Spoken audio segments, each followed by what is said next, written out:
should show more about my studio here, about how we do this. This is a pretty elaborate setup. Most people don't understand.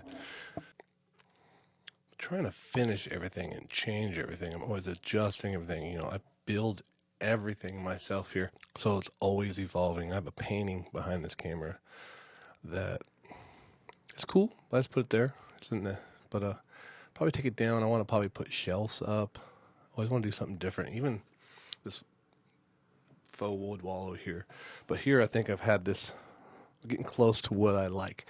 The guitar originally was on the ground or in the corner.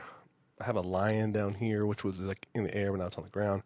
The painting my daughter made, Cheech and Chong, one of the original vinyls that I listened to when I was a kid. Luckily, my dad was always big into high fidelity. Like, where's that?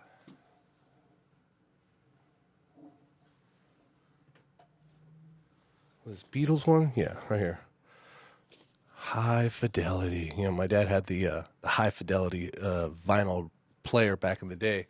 So this is, you know, these are originals that we have here. El original. But anyways, I've had these here for a while. I used to have a lot more. I have less today. Some of them, like this is original. It has the record still in it. The record's still in this one.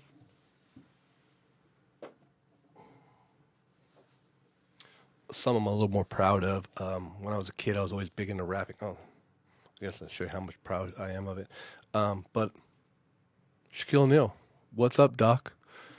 And show you that I'm legit. Man. Boom. This is when I first got this, and I thought, hey, man, I'm going to start doing some fucking DJing, scratching and shit. And, you know, obviously, I didn't have a real record player. I had, you know, I think mine was like a Mickey Mouse one. Literally was a box Mickey Mouse one when I was a kid. You know, I couldn't use my dad's. My dad would kill me. But, yeah, I bought this when this originally came out. Can We Rock? What's up, Doc? Yeah, that's what I'm talking about. And we got George Carlin back there and Richard Pryor. When I was a kid, like I said, my dad always had all this vinyl. We got Bill Cosby himself. When I grew up, I listened to a lot of Tower of Power, a lot of like jazz, Bay Area rock, lots of Zeppelin, lots of Pink Floyd. I'm trying to think of the artist here, Glover Washington. Anyways, he had all kinds of records out. Pretty much every record that came out, and then the cassette club came out. He had every cassette. You know, they had the send you 7 out for a penny, and then they just keep on sending you every new single out to make the record numbers go up. Anyways, I was exposed to a lot of this comedy, and I really listened to the records.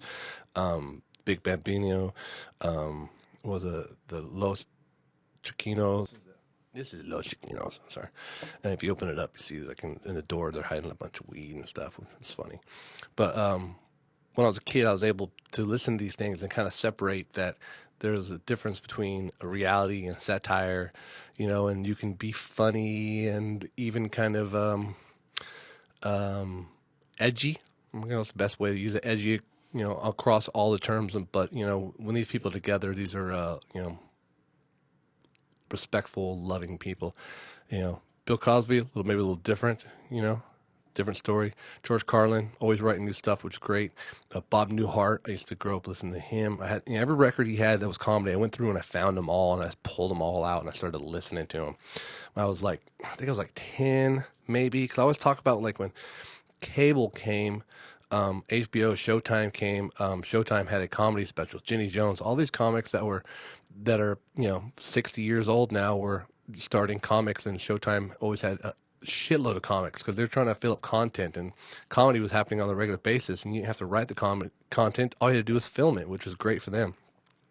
But anyways, like I said, Evolve and Set, I got a couple local suppliers, which I think are pretty cool, but they're holding up my daughter's painting, trophies that mean nothing to me except for they're decorative. Over here, this is Mr. Beast.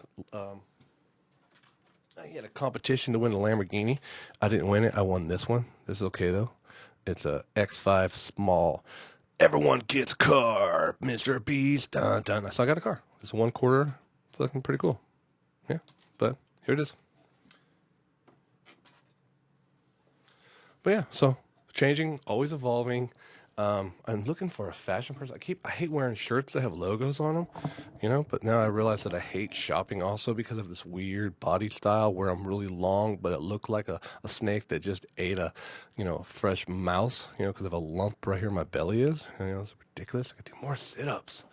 Crazy. Or just get up, man. I don't know. Anyways, it's kind of just a test, trying things out. I should show more about my studio here, about how we do this. This is a pretty elaborate setup. Most people don't understand what goes into recording a audio podcast, especially with multiple channels, multiple audio, and then getting those video to YouTube is sometimes easy. If you can stream it, it could be just direct. You don't have to do anything almost, but still you have to have a couple of apps and programs and stuff. But anyways, we're starting off. I have a video I've been working on. I'll tell you about that then. But anyways, yeah, so here's my guitar. This is a Fender Strat Squire, because I stopped buying expensive guitars probably over a decade ago. Every time I'd buy them, I'd almost refuse to use them. I don't want to break it. I don't want to break my nice guitar, so I keep it up. And then if you have it out, like just sitting around the house, everybody who plays instruments does the same shit. Oh, dude, you mind if I play guitar? Yeah, don't. I'm just going to put it away. Then I never play it. And, if I'm a shitty guitar out, mind if I play a guitar? Go ahead. Don't play this one, by the way. But yeah, don't fuck it up, but guitars are different. I don't understand. Sometimes, people don't get it. There's a direct connection to my guitars. Even my cheapest acoustic guitar I have there, my kids gave to me. And then there's a hole in the back where the kids gave to me. And then I have stickers where people gave to me. And then the feeling and the emotion that's built into that guitar is kind of almost like a tree growing into the ground. It didn't originally belong there, but through time, it doesn't need to leave. It's like permanent, the tree and the earth, and that's kind of how the guitar kind of works.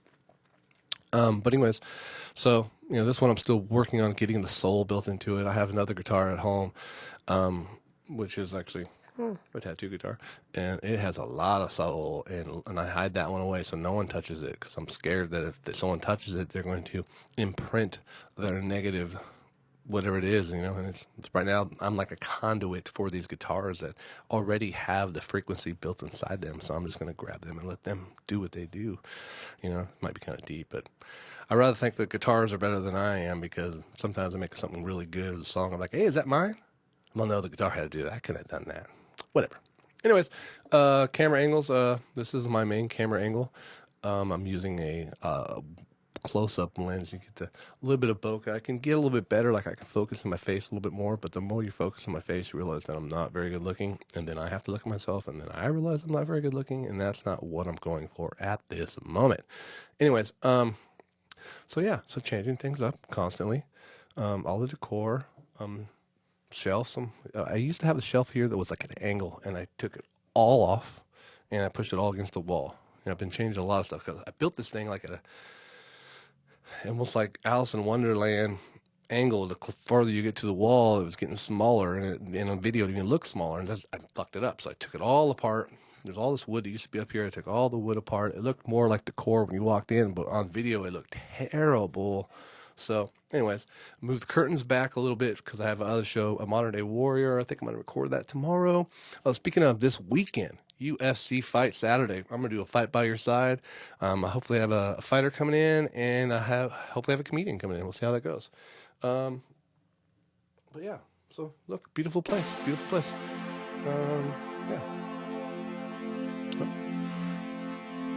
I'm just going to put this on Legends Podcasting. So this won't be a Lion in the Truth. It won't be a Modern Day Warrior. It'll just be producer Reuben showing you around.